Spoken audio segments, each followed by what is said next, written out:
Kalau bukan nak kurus, bukan nak kempis perut, ini air jangan minum. Sebab waktu ni nak buat air bakar lemak ni. Air bakar lemak bagi kita kurang rasa nak makan. Bagi korang punya selera berubah. Daripada suka manis, jadi kurang suka manis. Nanti you tak minum manis, susah nak gemuk. So, korang yang nak gemuk, asyik nak makan je, jangan minum air bakar lemak ini yang I nak buat nanti. Okay. 1 sasih, 1 liter. Bukan saja nanti korang lepas minum ni, selera korang dah kurang, makan kurang, manis terus tak suka. Lagi satu dia buat you bertenaga sepanjang hari.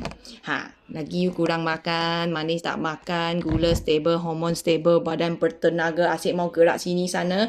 Macam mana mau gemuk? Susah mau gemuk kalau korang minum dia hari-hari macam ni. Sudah ramai kawan-kawan percaya. Korang yang belum try.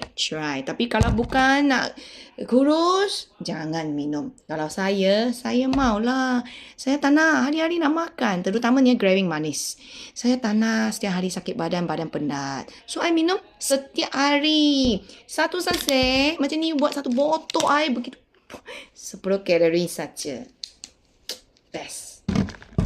So, ramai kawan-kawan percaya. Kalau korang belum, cubalah cara ini. Pasti korang akan dapat something kalau korang minum setiap hari ikut cara ini ya. Dia punya rasa bukan manis punya.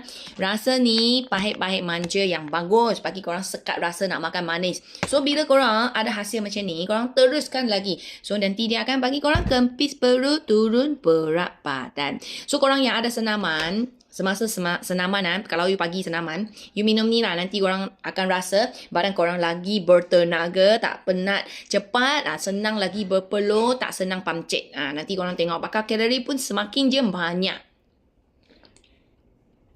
Sangat best. Ini kopi punya perisa. Kalau korang ada minum kopi, tak payah fikir ini mesti korang boleh minum punya. Sebab dalam dia tak ada sebarang tambahan bahan kimia. So dia tak beban you punya badan. You minum setiap hari dia lagi kuatkan you sahaja. Okay? Siapa yang nak beli, tekan link yang I dah letak dekat bawah. Grab laju-laju. 1 pack dalam ada 15 sasih.